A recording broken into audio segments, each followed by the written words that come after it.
Greetings, friends, and welcome to the 33rd edition of Behind the Paranormal with Paul and Ben Eno.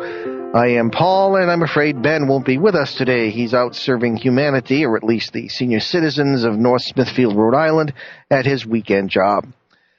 Now, as you might have heard, the biggest paranormal story of the past week comes from, of all things, the U.S. presidential inauguration in Washington. Excuse me. That's when CNN captured a supposed UFO buzzing the National Mall between the Capitol and the Washington Monument. And there are several versions of that on YouTube. People have asked me about it all week, and without any further or better information, I have to say that it looks to me like a skyfish or rod rather than some sort of UFO. Skyfish belong to cryptozoology rather than UFO studies, and they seem to be translucent or perhaps multiversal creatures that live in the atmosphere. I suspect they might be related to orbs, which I in turn suspect aren't ghosts necessarily, but multiversal life forms that feed around the electromagnetic boundaries of parallel worlds. Put that in your pipe and smoke it. Skyfish are not uncommon at all. Look around in your own family photo album and you'll probably find one or two without trying very hard. We plan at some point to have a show on skyfish if we can find the right guests. It's difficult to find an expert on such a slippery subject. It's also difficult to find experts on tonight's subject, ghosts and ghost hunting. That's ironic because turn on your TV, radio, or internet show, and there seem to be nothing but ghost experts. They often turn out to have few actual qualifications, except that they've read some books, have a long-standing interest in the subject, and have taken some field trips to creepy houses. Maybe they've taken some non-credit courses someplace. But that begs the question, what makes someone a credible expert in a field that's as old as humanity, but for which there really is no specific, formal, accredited academic training or degree? Now, I've been working in the paranormal field. It'll be 40 years next year. I worked with some of the finest names in the field, graduated from 2 seminaries, and have an advanced degree. I've tangled with everything from ectoplasm to exorcisms, from living rooms to psychiatric wards, and I've written 6 books about it all. That certainly gives me experience. But does it make me an expert? I'd like to think so, but who knows? As a seminary student, I was mentored in paranormal studies by, among other people, 2 eminent priests who took a big chance by doing so. But there's very little they taught me that my experience has continued to allow me to believe. It's quite possible to do something for 40 years and still not have the right conclusions about it. I think maybe Barry Dillinger, our guest from a few weeks ago, might be right. There are no ghost experts, just a few people with good theories. So I try to keep an open mind, as I think we all should. And to me, that means listening to many people who are younger than I am, and at my age, that's just about everybody. One younger fellow in the ghost field who has a great deal of respect, and my respect anyway, and certainly from many other people, and has my attention for quite a while, is tonight's guest, someone who is well known to any internet-savvy ghost enthusiast with his extensive website, www.ghostvillage.com. But before we introduce him, it's time for our weekly paranormal contest. Joanne from California was the first to answer last week's contest question, what disease was often mistaken for lycanthropy? Now, first of all, you had to know what lycanthropy was, or is. It comes from the combined Greek words for wolf and man, and essentially means turning into a werewolf. And since our ancestors were a lot smarter than we are in many ways, but not so smart in some, they seem to have interpreted the disease porphyria as lycanthropy. Porphyria actually is an enzyme disorder in certain forms, and it has a skin and neurological symptoms. Now, if you happen to live in the 14th century and had slept through your analytical biochemistry class, you might have mistaken your next-door neighbor with the weird skin condition and tendency to howl while running around the village at night as a werewolf. Anyway, Joanne wins a copy of Kronos, the new novel about the great New England sea serpent, by last week's guest, Jeremy Robinson. Now, today's question is a little easier, I think. In paranormal folklore, what kind of spirit is a sylph? S-Y-L-P-H. Okay? Now, if you think you can handle that, drop a quick message or call me at 888-235-7374, toll-free in the U.S. and Canada. If nobody gets it before the end of the show, drop a line to Ben at behindtheparanormal.com.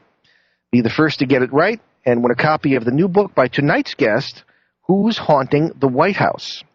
Now to ghosts, ghost hunting, and our guest. Jeff Belanger has been fascinated with the paranormal since age 10 when he investigated his first haunted house during a sleepover. In 1999, he launched ghostvillage.com as a repository for his writings and research on the subject of the supernatural. The site has since grown to become the largest paranormal community on the web, attracting hundreds of thousands of visitors per year. Over the years, Jeff has interviewed hundreds of people about their paranormal experiences and has reached a huge audience. The author of 9 books, that's how many I count anyway, maybe he'll correct that, on ghosts and haunted places, Jeff is a frequent guest on radio and television, speaks at innumerable conferences every year. He holds a BA in English from Hofstra University, and he is a former editor of Main Street, the biweekly arts and entertainment newspaper in northern Fairfield County, Connecticut. He has also worked in marketing and public relations. Today, Jeff is a full-time writer living in Massachusetts with his wife Megan and daughter Sophie. He has contributed articles to numerous magazines. Now, I have to add on a personal note that Jeff and I live not more than 5 or 6 miles from each other in adjoining towns and adjoining states, but I'm sorry and rather amazed to say that we've never met. I see from his Facebook page that he's interested in questions of faith and religion, as I certainly am with my theological background. So, Jeff Belanger, at last, welcome to Behind the Paranormal. Hey, Paul, thanks for having me. Great to meet you. You're very welcome. Phone. Yeah, it's nice to meet you over the phone, too. You know, somehow, you live near a tourist spot or somebody, and you never met. It does happen. But hopefully we'll remedy that soon. I'm Jeff, sure we will. Ghostvillage.com is an astounding website. It's very interactive. People can contribute experiences. There are all kinds of articles, blogs, book reviews, links to every which where, and archives that go back to 1999 when you started the site. Right. Now, from what I can see, nearly every point of view is presented, and I certainly respect that. How long did it take, and what did it take to get that site to where it is today? Oh, it took 10 years. Well, obviously, yeah. No, you know what's funny? I started back in '99. There were 2 things that were happening. The magazine that I was writing for was going under, and we had a website. And you got to remember, back in '96, '97, those were still the early days of the web. I mean, sure, the internet was around, but not everybody had a website just yet. And the 2 articles, I had 2 paranormal articles on that website for the magazine, and they were by far the most hit articles out of everything that the newspaper had put up. And so 2 things happened. The newspaper went under, the website went away. I wanted to learn how to build websites, and I wanted a place to put those articles again. And so it was just 6 little web pages, ghostvillage.com. 2 of them were the articles I had written, and then there was a little link that said, tell us about your own ghost encounters. And it just grew from there. Now, certainly, back then you'd get 10, 12 hits a day. and we'd every couple of weeks someone would send in, their experience, and we'd publish it. And the way the web works, and it still works today, it's no different. The more content you have, the more attention you get. The more regularly that you update that content, the more people that come back and more often that they visit. And it grows and grows and grows. And now, thankfully, it's growing on its own inertia, but it's quite the job to keep it running, to keep it edited, to keep all that stuff going. So in those early days, every few weeks I'd go in and add something, and now it's every day. Something's happening, and I've got a team of editors and a team of moderators that keep that thing humming along. So I'll take credit for starting it, but there's been so many contributors over the years that keep it going and make it what it is today that I couldn't do it without them. Quite an accomplishment. Okay, let me just ID ourselves here. You're listening to Behind the Paranormal with Paul and Ben Eno. And we're talking with Jeff Belanger, paranormal researcher, author, and founder of ghostvillage.com. And feel free, everybody, to join the discussion today. If you have a question for Jeff or me, drop a quick message or call us at 888-235-7374. And sometimes I find, Jeff, with a lot of our guests, people are so fascinated they don't want to miss anything, so they don't call in. But they are listening, because I get a lot of emails during the week from people who have heard the show or whatever. Now, Jeff, I admire most of what you've done with Ghost Village, but I have a few serious bones to pick with you, as we discussed previously. Pick away, I'm ready. Okay, well, about one. So I was going to, actually, I'm going to hold off on that so that I can get your own opinions on a few other things. Oh, come on. Okay, you want to do it now? I thought it was going to get interesting. Okay, all right. You want to do it now? Let's go for it. Let's do it. Come on. All right. There isn't an awful lot, but there are one or two things that I think are rather serious. Okay. Now, I know this is not your fault, this particular aspect of it here, because the site simply reflects the current thinking in the field, right? Because you publish a lot of stuff people write in and this sort of thing. Now, Sure. the ghost villagers, as you sometimes refer to them, contribute regularly to the site. Right. But the site brings out everything, I have to tell you, that annoys me about, not all, but so many people in this field today. Now, I'm not talking about, when I talk about the field, I'm talking about what I refer to as pop ghost hunting. Not the stuff that goes on at the Rhine Center in North Carolina or something like that. The hobbyist approach, okay? Dangerous assumptions, two-dimensional thinking, and again, this is not for all. This is in some, not all. And I would say it is in a majority, though. Narrow preconceptions, a pathetic lack of education among ghost hunters, and that fatal flaw in so many of them, the belief that phenomena are what they appear to be. So why dig deeper? Now, I'd like, your response to all this when I'm finished spouting off here. And again, I'm not blaming you. This is what's going on in the field, in my opinion. Now, the assumptions or implications that drive me crazy are ghosts are spirits of the dead. Ghosts are spirits at all. Technology can make up for lack of experience. I'm just picking stuff out of the air here. Paranormal phenomena can be taken at face value.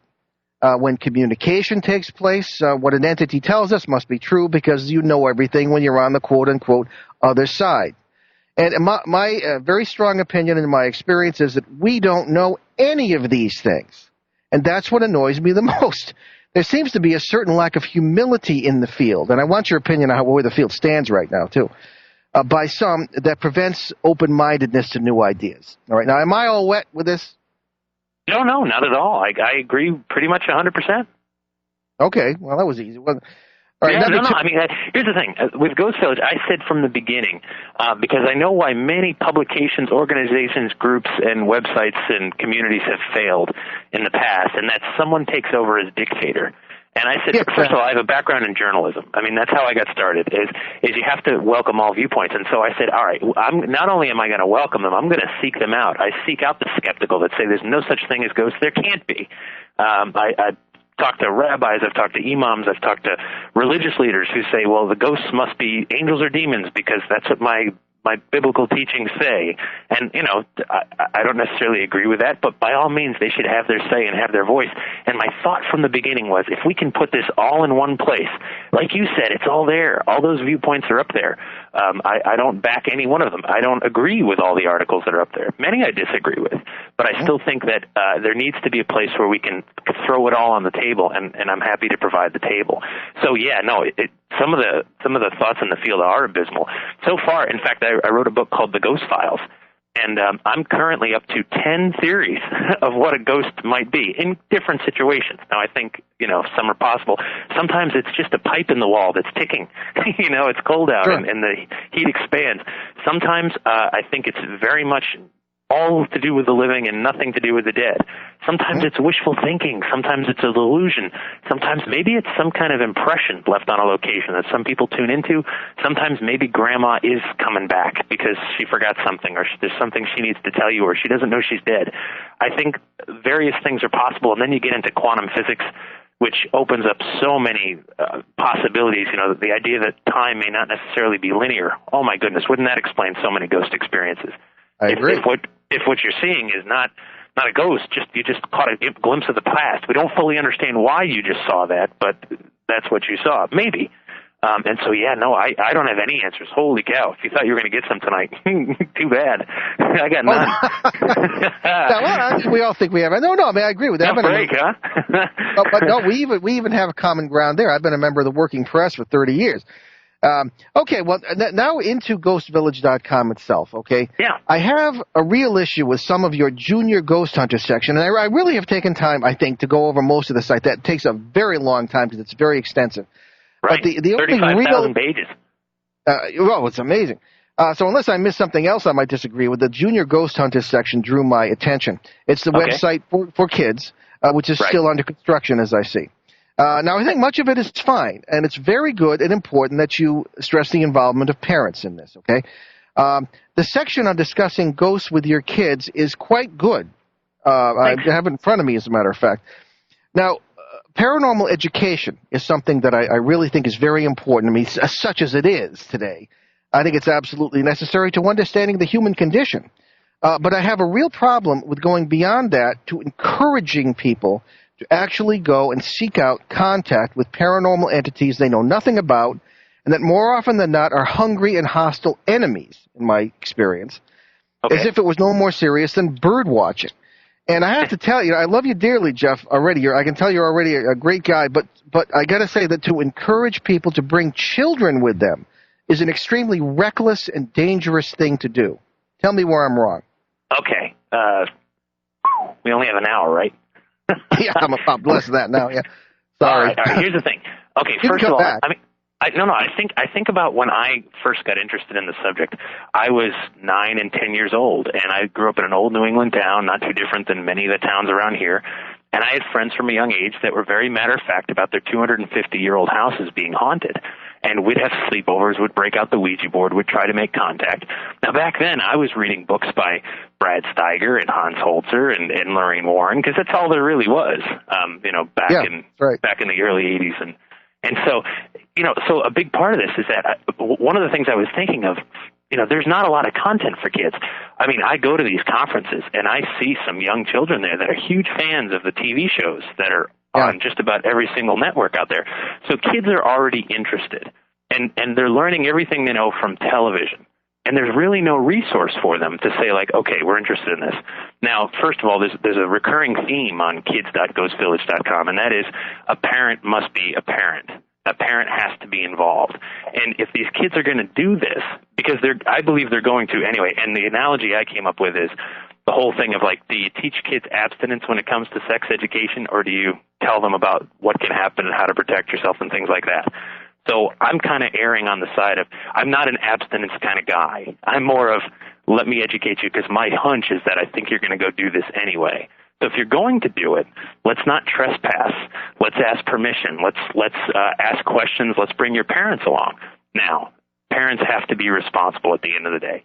If you're an investigator as a parent, if you're working on some kind of case that you think might be dangerous, it would be just as irresponsible to bring your kid to your dangerous job. If you work in blowing up mines or something, it would be completely irresponsible to bring your young child into the mine while you're setting detonators, Same kind of thing. But if you're doing historical research, I think this is an amazing way to learn, to know that we don't have all the answers, that there are many mysteries still left to be solved. And if it's a subject that parents are interested in, the kids are going to have a natural inclination to go that way, as you know, because your son is working on this show with you. So I think it's the kind of thing that kids are going to do this anyway. They're already out there doing it, and all they really had so far was TV shows to go by.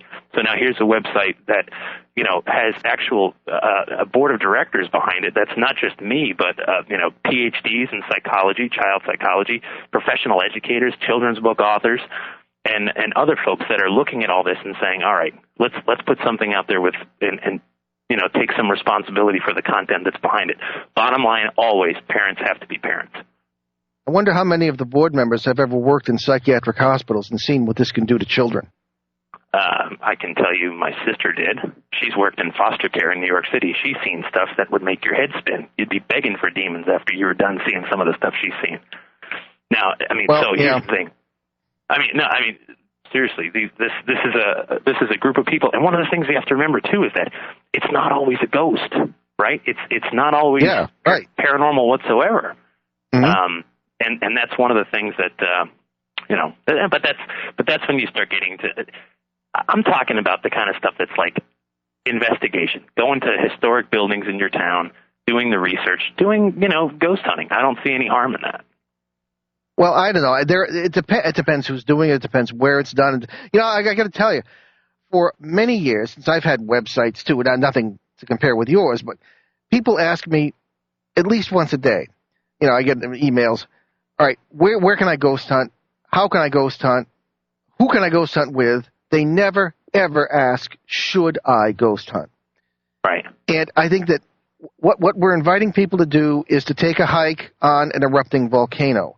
Now, I can't stress enough and I know you have experience in this field, so you must know this, that this stuff can be very, very dangerous, not just physically, but psychologically, spiritually, and in a number of other ways. And what really bothers me is when people take it upon themselves, call themselves experts, to go in and start counseling. I think I mentioned this to you in an email. Counseling other people. I mean, the whole field right now, I think, is a disaster when it comes to this sort of thing. I don't know what we can do about this. And I don't disagree with what you're saying. People are going to be interested in this. Against my better judgment, I agreed to speak at a conference in Tampa, and it's almost 2 years ago now, with several other people. And the point of the theme of the conference was ghost hunting for beginners. And I sat there in front of the audience, and I said, if people ask me one word of advice about ghost hunting, I would say don't. But as you might say, Jeff, here we all are. They're going to do it. So best to learn all you can about it and to try to do it right. Okay, but that's a tall order. Okay. Now, before we continue, I mean, I think we certainly agree on more than we disagree on, but I do have some more questions about that site, and I had some comments on the Getting Help section, which is actually quite good, but maybe I could amplify a little for what it's worth. We have a question here from Mike in Dundalk, Maryland, and here's a perfect example. Hi guys, I'm Mike. I'm 15. Okay, I'd like to know who I was in a past life or how I died, please. Thanks. 25 words or less, Mike? Yeah. How would you answer that, Jeff? No clue. That's exactly how I'd answer it. I'd say, Mike, I have no idea. I'm not psychic. I'm not precognitive. I really don't know. I mean, when you start getting into those realms, and this is the same problem I have with subjects like demonology. You're getting into the realm of belief, and everybody's got different beliefs. Even people who go to the same church, their beliefs aren't 100% identical. And so I don't know. I don't know. I would suggest you explore another avenue. I'm not the person to help with that. I'd like to get back to Mike here, but we have a caller as well. Joe from Pennsylvania has a question for you, Jeff. Joe, are you with us? Hey, I'm Joe. here. Fire away, baby. How you doing, Jeff? Yes, sir. Jeff, this is Joe, visionsmagazineonline.com. We talked last week. Oh, hey, Joe. How you doing? Good, thank you. Just want to thank you for the great interview. You did a great job, and you're hitting a lot of the points over here on this interview. One thing that was brought up was that ghost hunting is like today's bird watching. I thought that was a really, really good analogy. And it should be expanded upon that, because that's one thing we talked, and you really had trouble, the labeling of demonology, the mass broadcasts out there, that too many amateurs are getting in the field. You yourself say you back yourself up with legitimate, college-educated professionals, and we don't see enough of that. Yeah, well, thanks. No, it's actually it was Paul who made the analogy to bird watching. I think bird watching is a little more boring. No offense to our bird watching friends out there. I'm sure it's very exciting if you're interested. But I'm one of them, so watch it. But you're right. It is widespread, and the other part of it too that I think is so interesting. And this is just pure observations, 10 years of observations now, and tagging along with paranormal research groups. I've never been a member of any of them. I've been made honorary members, not by me asking. I was just informed. But one of the things I've noticed, and it's a joke I've made for a long time, wherever there's one paranormal research group, soon there will be two, because someone is going to split off and start their own group. And then there's going to be the East Foxborough Paranormal Ghost Hunters and the West Foxborough Paranormal Ghost Hunters. And pretty soon there's going to be the North and South, too. And that's just kind of the nature of these things, because what's happening is that there's a couple of things going on here. There's a fad part of it. And now, don't get me wrong. There's been people doing paranormal research for centuries, and there always will be. It's just all of a sudden it went mainstream, a few years ago. And now with the proliferation of the television shows and things like that, everybody's kind of wanting to get into the act, because they've learned from watching television that you don't really need much background in it. You can just jump in. And that's true, and I'm not discouraging anyone who wants to start doing serious research from doing so. I'm just saying it's scary when people like me, and I know you guys have probably met folks like this too, where you go to a conference and someone says, yeah, I watched almost half a season of this one TV show, and now my group goes out on weekends. And as Paul was saying, when you start getting into, that's all well and good if you go into your public library that might have a ghost in the attic somewhere and you're exploring the legend. I don't see a whole lot of harm in that. But when you start going to private residences where people might have issues, and talk about dangers of the paranormal, I'm not a huge believer in demons and devils jumping out of the wall at you, but I do know that sick people can be on drugs, delusional, or have mental disorders that are really dangerous. Where you're getting in way over your head instantly. And that's the kind of thing where, when I go, I bring PhDs if I'm going into a private residence, because we're going to make a determination real quick. Are these people sane, cogent? Are they with us? If not, what kind of help do we need? Are the children in danger? First settle those kinds of issues. Because really in any kind of research, in diagnosing any kind of problem, all you really can do is start taking stuff off the table. The last thing you want to do is put something on the table initially. You start taking off the table. You say, okay, they're sane. Are they on drugs? Do we drug test them? Do we look through their cabinets? What kind of medication are they on? Are they seeking help? Okay, what's the radiation level around here? What kind of EMF are we getting? Are there high tension power lines? Okay, no. So you start going through a whole process. It takes a long, long time. Nothing is fixed overnight. And that's the kind of thing that I think a lot of people that are into this as a fad don't have the stomach for. And that is dangerous when you have people going in and saying, yeah, it's a ghost or a demon. And you've got people on drugs or have mental disorders who really do need help, but they don't need ghost hunter help or even priest help. They need doctor help. One of the things you always said is you went with your gut. You rely on first-hand accounts. You go with your gut. You go with your feelings.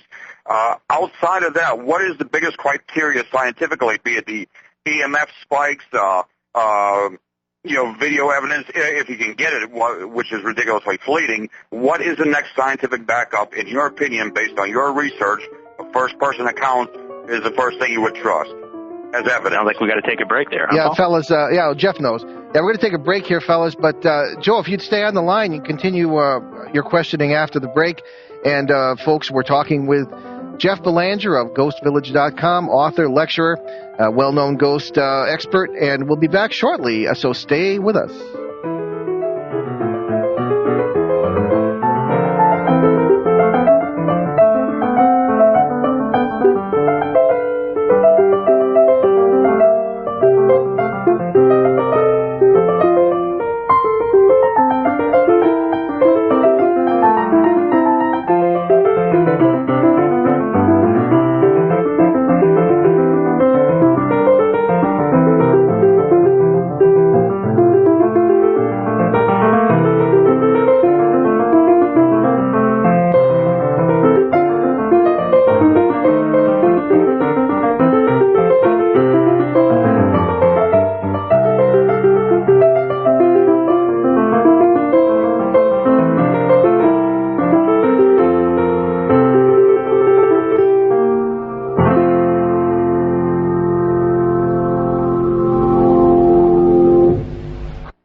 Side of broadcasting.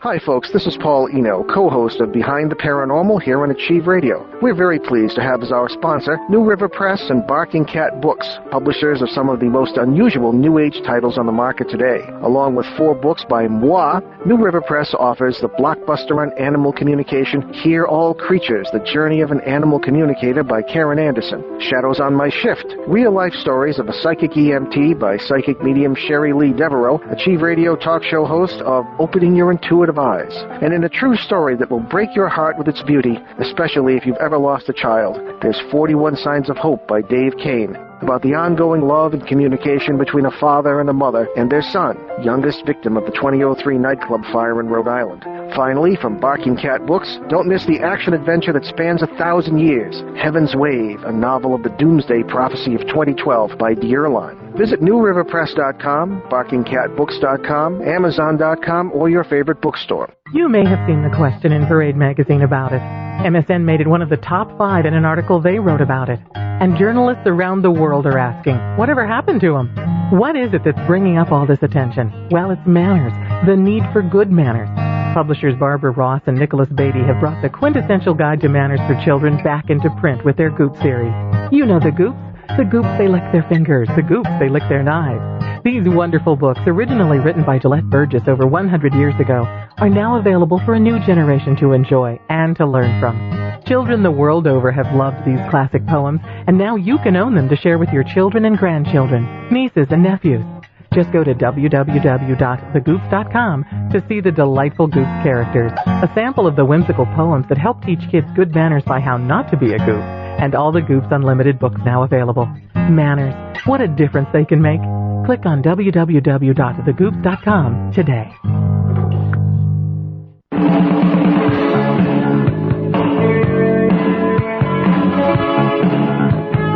Hi, this is Sherilyn, and you're listening to AchieveRadio.com.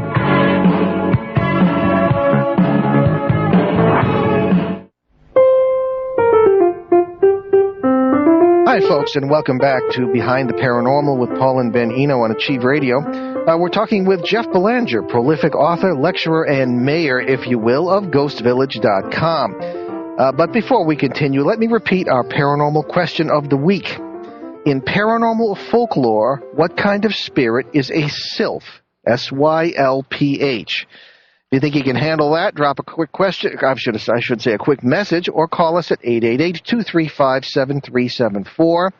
Nobody gets it before the end of the show. Drop a line to Ben at BehindTheParanormal.com. Be the first to get it right and win an autographed copy of the new book by tonight's guest, Who's Haunting the White House? And we thank Jeff for donating that fine book. Jeff, Joe, are you still with us? Yeah, I'm here. Okay. If Joe's still with us, Joe, please feel free to continue your conversation with Jeff. Joe actually had asked it. I got the question right before the break. He asked, "What's besides your gut feeling? What's the next scientific piece of evidence that I go with?" And, yeah, I'd be interested in that too. Sorry? I'm interested in that as well. Yeah, no, for me, it's such a process. There's not I don't think there's a smoking gun. You got to go in, you've got to interview people that live or work in the location that you're investigating. Again, you're trying to determine their sanity first, which is pretty easy to do when you talk to enough people. But if there's any kind of question, you need to bring in a pro. You need to bring in someone that does this, and that's why I'm lucky to be able to call on. In my case, I'm lucky their family to call on PhDs in psychology. So you bring them in, you make that determination, and then you have to start, it's a long process. I don't think, an EVP or one little piece of video evidence or anything like that determines a haunting. But to me, the definition of a haunting is very simple. It's, repeated phenomena over a period of time experienced by, one or more witnesses. And so if you've got something where people are keeping a journal of when these events are happening, if you can start seeing them for yourself, well, then you got something to go on. To me, that's more interesting than, hey, we left an audio recorder going and this is what it picked up, or here's an orb in our photo. I'm just not ready to drop what I'm doing at that point. It's a process, a long one. That's scientific investigation 101 is repeat the experiment. Does it repeat over an extended period of time, not just, a one-night interview? This should be over 2, 3, 4, consecutive nights, so the event is repeated. That's how you scientifically test something. Right. I think, too, what's important, one of the things that I try to do also, and this helps me weed out if I'm going to even get involved, is I tell people that, first of all, I can't promise anything. I can't promise a fix if you're scared or whatever, but people need to be part of the solution.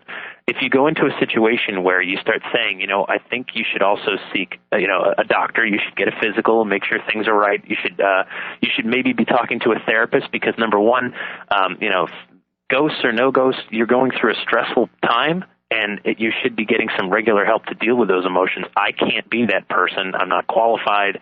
I don't want to be, all these other things. I need you to keep a journal. And all of a sudden people start going, well, that sounds like a lot of work. And I say, yeah.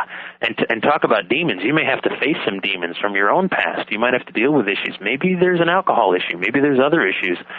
And there still may be ghosts. I'm not ruling that out. There still may be ghost spirits or something much worse in there. But all all those other psychological issues are not going to be helping your haunting situation. So those are going to have to be dealt with as well. And as soon as people throw their hands up and say, I need someone to come in here and sprinkle some holy water, spin around 3 times, and kick the ghost out, then that's when I say, well, if you're not going to be part of the solution, then there's not much I can do for you other than recommend, keep your faith, keep your sanity, keep your family, that kind of thing. So when I find families that aren't willing to do the work, you suddenly realize they're just looking for a quick solution to a very complex and involved problem. That's exactly what I did a follow-up with Lorraine Warren just yesterday, who says you're a very nice, friendly man, by the way. Wanted to pass on the compliment to you. I've known her since I was 10. Yeah, it goes, her exact words were, he loves to talk. You got to keep him under control. I go, no, he's smart. He knows what he's talking about. Let him talk. That's how we learn, I'm not sure what she'd have to say about me. I don't know. I worked with them in the 70s. But Jeff hit on a good point that Lorraine reinforces. The family has got to be involved. It is not just a one-person issue here.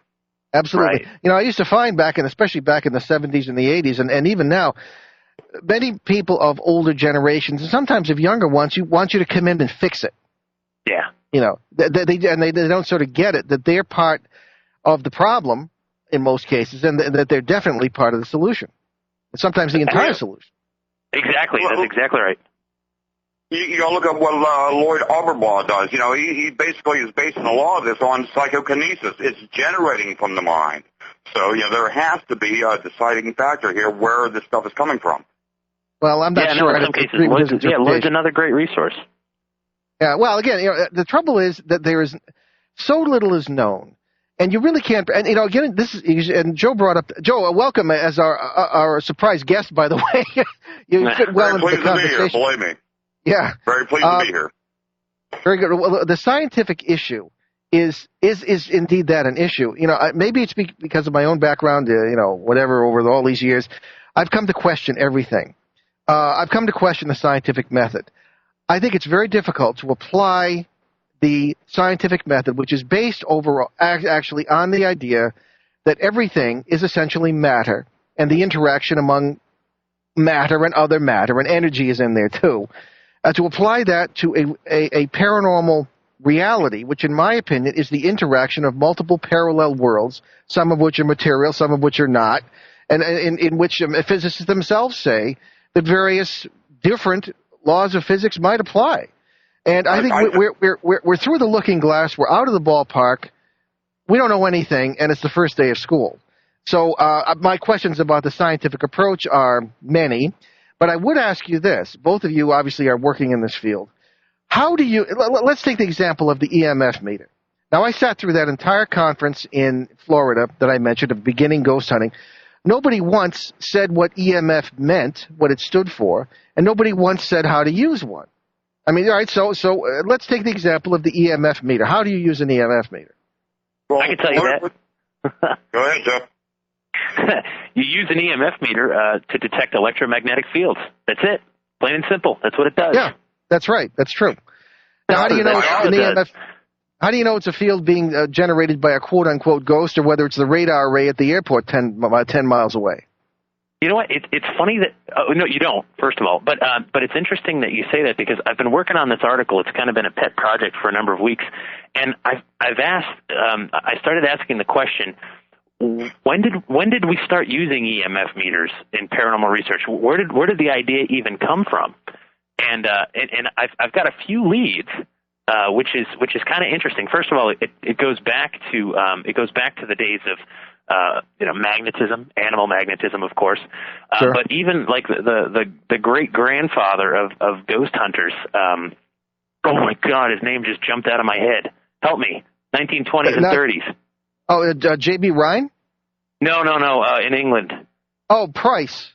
Price, yeah, Harry Price. Yeah. Thank you. Who's been accused of complete hoax? Anyway, go ahead. Harry Price. But my point is not who's for real and who's not for real. My question is where did we come up with the idea to even use EMF? Harry Price had mentioned in his idea for a psychical research laboratory that there would be various pieces of equipment that would measure things like static electricity and other kinds of things, because you have to remember, during the spiritualist movement, which started in 1848, electricity was such a new concept in the latter half of the 1800s.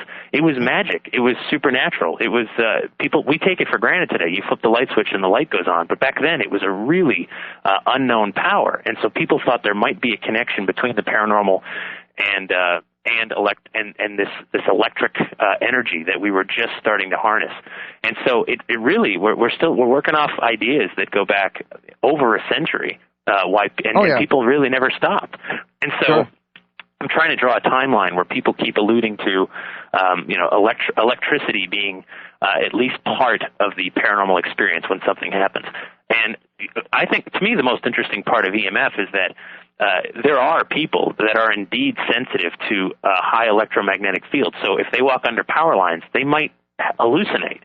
And your EMF meter might help some of those people. You might go around someone's house and say, whoa, right here where you're sleeping, you've got some bare power lines in your wall, and that could be affecting you. And boy, wouldn't that be nice? Solve all your problems just by opening up that wall, re-insulating those wires, running new wires, whatever, or moving the bed, Sometimes that's the answer. Sometimes people are sleeping on, I don't know if you believe in ley lines. I don't know if I do either, but there are obviously geotechnical factors here that an EMF meter can help you determine, And I have had situations where people have had in one place in a bed and had apparitions and this, that, and they move the bed 10 feet to the left and it all stops. I can honestly, Paul and Jeff, back up Jeff a lot on this. It's like, where did we decide the EMF, the K2, very famous K2 meter, which we own here? I've seen it work. How do we come and decide electromagnetic energy is spirit activity? Nobody knows. I back Jeff up on that 100%, and he is doing investigations on that. But I have had experiences, like on Visions Magazine Online, we have a local legend here, Calderville Cemetery. I knew nothing. This is the first investigation I did out as the amateurs that, everybody hates. Went out there, I know nothing, so I'm the best one. I'm a skeptic. I go out there, take the K2. I'm in a graveyard, abandoned, no telephone lines. I got a dead video camera, which literally freaks out, and I've been a photographer for over 25 years. I've never had a camera do this in my life, and a K2 meter going crazy. There's video footage on the site of this actually happening. I've had a second experience where it literally responded to questions asked with the lights going off. Why anybody would use anything but the K2 meter in a dark room and you see a needle, it makes no sense. It's a two-hand operation. A K2 is a very good meter. I've had experiences. I could back it up if this is what it is. If we are detecting electromagnetic activity, which everybody, the whole consensus is possibly the energy of the mind left over after death, maybe it is picking it up.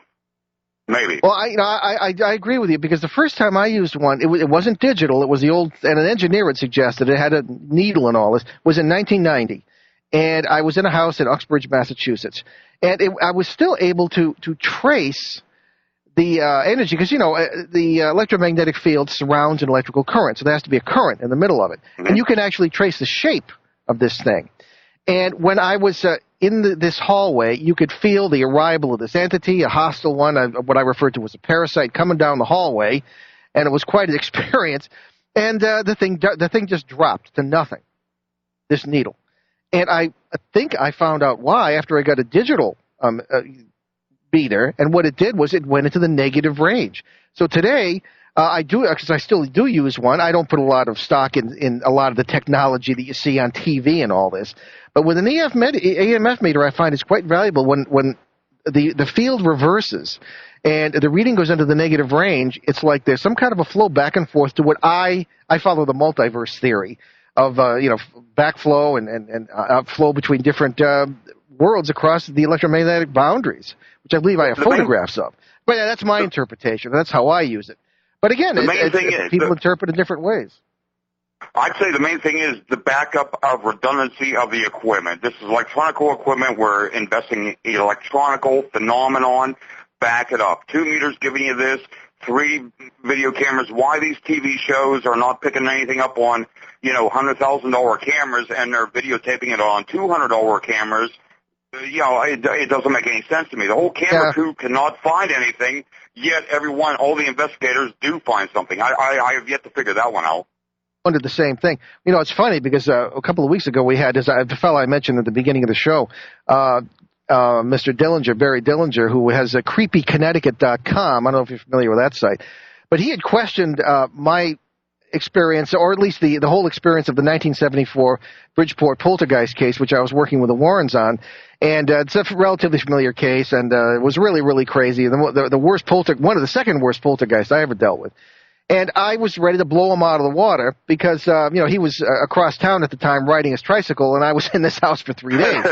And we ended up having a very, very marvelous conversation. And he pointed out something that I really had never thought of before, and that's we had camera crews from networks and newspapers and everything all outside, and we didn't get a single bloody photograph of events in that house. Now, I know that I wasn't prepared. Exactly. So, these points, because hindsight is 20/20, as they say, especially after 35, 40 years, and you wish you had that at the time. But today's equipment certainly is tremendously valuable. It is the video camera alone, which, didn't really exist in that form in 1974, is tremendously valuable. But I mean, the science only goes so far, and my contention is that we sometimes are drunk with technology in this society, and that it cannot replace common sense and experience. And I think we all agree on that. We have another question that here. That would be Jeff's forte, that would be Jeff's forte on there doing the in-person interviews. Jeff, I apologize. You're the guest, and I hope we're not crowding you out here. I'm enjoying this three-way conversation. No, man, let's work for me. It's all good. Yeah. We have a question from Ray in California. And Ray asks, I've heard of camera and recorder batteries being drained by quote-unquote ghosts. Have any of you experienced this, and wouldn't this imply EMF activity? I'll give that to Jeff first. Yeah, no, it could imply EMF activity, sure, and I have experienced that. Again, but I think I'm a bigger skeptic than most people, because when stuff like that happens, but I've also experienced battery drain when I'm not on an investigation, when I'm at the theme park taking pictures of my daughter. You know what I mean? Yeah. So I don't think, if any one event is tough for me to bite off that something's going on. When they start to line up on each other, the room gets cold, the batteries die, the EMF spikes, the dog barks, you know what I mean? Yeah. Then you start going, okay, something's happening here. But when it's any one event, I guess I have a hard time latching on that, this is it. Something big is about to happen. Yeah. How about you, Jeff? I agree. I agree totally with Jeff. Repeated events. The Colderville article on visionsmagazineonline.com. Yeah, the camera went crazy. The EMF went crazy. We were actually backing up a Pittsburgh paranormal team here.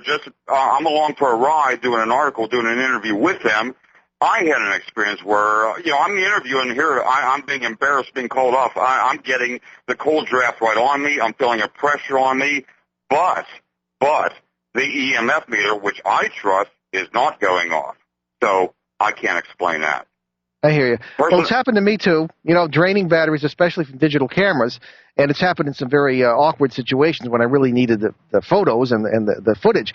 But again, and certainly Joe would be interested in this. It has shown no particular predictability in the sense of repeatability in what you're referring to previously as a scientific approach. It doesn't seem to have any rhyme or reason to it, but it has happened. Here's one thing that I think is interesting going on with a lot of these shows that are using, especially the K2 meter. What they're doing is not scientific research whatsoever. What they're doing is a practice called ITC, or instrumental transcommunication. They're saying, "Are you here? Come near this object," and then the lights light up, and make them light up twice for yes and once for no, or whatever. Interesting. Yeah. You're now getting into the realm of ITC, which is a fascinating field. It goes back decades. I would call EVP a subset of ITC, or electronic voice phenomena. That kind of the idea is you're using some kind of technology, especially a communication device, and trying to adapt it for the concept of spirit communication. And so what they're doing in that case is using the EMF meter as an ITC. It's just the planchette on the Ouija board. It's just the pendulum in your hand, except this time it's digital and you got little lights. But there's no difference. as far as the mechanics of it. It's intent. Your intent is spirit communication. And so science is now out the window, and you're in the realm of belief. I'm not saying they're not communicating. I'm not sure. But what they're doing is not hard science. What they're doing is a spiritual endeavor, and you just can't turn that into ones and zeros. Well, I mean, I think that's the nature of the beast. In my opinion, I don't think science is up to this. I don't think it can deal with this, and I think we're fooling ourselves to think that it can. We don't live in a material world. We just don't. Physics, on its fringes especially, and quantum physics, as you mentioned, is getting into this. The science of consciousness. Right. It's just not good. It's like the old theories of what ghosts are. It's just not good enough. Okay. Fellas, I'm going to try and change because there's something I want to get to. We have less than 5 minutes here, and I wanted to just get to one or two things here back on ghostvillage.com. And Joe, please stay on the line if you want to comment. I'm here. I'm here. Okay. And I'm going to read from this if you don't mind here, Jeff. And this is mostly very good, but I just had a few comments. Here we go. Okay, getting help. Okay, every situation. This is in the talking to kids section about this. Every situation is unique. There is no magic pill you can take. Okay, very true. The more extreme your haunting, the more of the following steps you should incorporate into your help plan. Okay, and you've got some bullet points here. Call in a reputable paranormal investigation team. If that's not a pregnant statement, I don't know what is. How on earth do you find a reputable paranormal investigation team? You know, that's one question I might ask, but I'll go through the rest. Get a psychologist involved.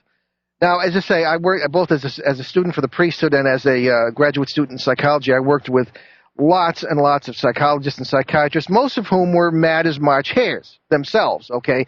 So I think that has to be qualified. I would qualify just to say be very careful of the one you choose. They don't all know about this thing. And I've had psychologists tell me that I'm more skeptical than they are, whatever, you know. Right. Okay. Keep your spiritual advisor apprised of the situation, whether you're priest, rabbi, minister, imam, monk, or other clergy. Well, monk isn't necessarily clergy, but just speaking as one who learned paranormal studies in the seminary secretly under the mentorship of several prominent priests, much to their and my peril, because this stuff is very much frowned upon. I have to point out that priests and clergy in general are not trained in how to deal with the paranormal. It is not part of the normal course of seminary studies. Sure. People are chosen very, very rarely to be trained in this field, or at least their narrow vision of it, and become diocesan exorcists, all on the sly and all very, very hush-hush.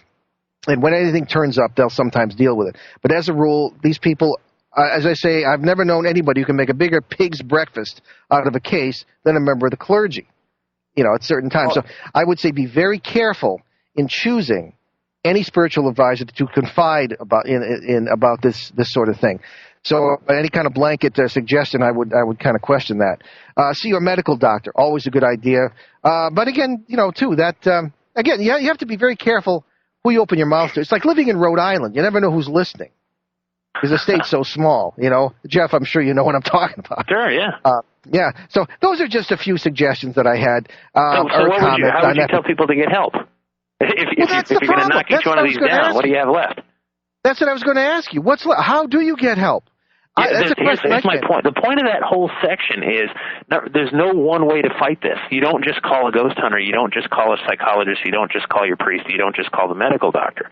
That's the thing. You know, I think you need to go at this on all fronts, and you're absolutely right. There are shrinks that'll say, you're crazy, get out. I don't want to hear about this. And that's too bad. And I've had great discussions with psychologists, and I said, forget if ghosts are real or not real. They're being perceived as real by your patients, and you need to deal with that. You know, ask more questions. Same with priests and rabbis and other clergy. You know, there are many that don't want to hear anything about it, or at best they might come say a blessing. But it's funny, you know, the less complicated the blessing, the less likely it is to work. You need to build up a sweat if you're going to convince a family that it's going to help. If you do follow up, this stuff works for a while, and it comes back in a different form. And there's a lot. Right. You know, I have to tell you. You know, it goes like. But I'm sorry. Go ahead. No. So I think one of the things is, but you're delving into a realm, like you said, science doesn't have it all together. So if you're a spiritual person, you should seek some solace in your spirituality. If you go to church each week, go to church a little more. You know, pray, get because that's a support system there, and you're going to need the support to get through that. The medical doctor, that I think we just all agree on that. Make sure your medicines aren't messing with other medicines you're on and that kind of stuff, and you're in good physical health. That one's a pretty simple one. But the psychologist, so you're going through a stressful situation. So my point is, deal with it on all fronts. Don't take anyone tact. Don't just call the ghost hunter and say, come in and burn your sage and I'll be okay. I hear you. Deal with it in every way. Very good. Fellas, I'm afraid I'm going to have to cut this short. This has been a great conversation. It's gone in unexpected directions, and we'll definitely do this again if you're willing, Jeff. Thank you so much for being with us. Joe, too, thank you so much. And Super Bowl champs, we're going to take it all. You know that. Okay. From Pittsburgh. Okay, well, the Patriots aren't in it, so Jeff and I can't be too enthusiastic, but maybe he can. I don't know. Anyway, folks, we'll talk to you again soon, and thank you both very much. I just got a couple of announcements to get through here before we end, and thank you so much. Okay, folks, great conversation with Jeff, and visit his website, ghostvillage.com. And I want to thank our producer, Bill Schreiner, and we'll see you next week, February 1st, when Ben and I will welcome back our good friend Murray Silver, a giant among paranormal researchers, author, TV producer, lecturer, PBS host of Haunted South, and associate of spiritual leaders and movie stars alike. That's 7 Eastern, 4 Pacific, right here on Achieve Radio. Watch our website, behindtheparanormal.com, for updates and talking points. And I leave you with a quote from the American novelist and poet Alice Walker. No person is your friend who demands your silence or denies your right to grow. See you next week.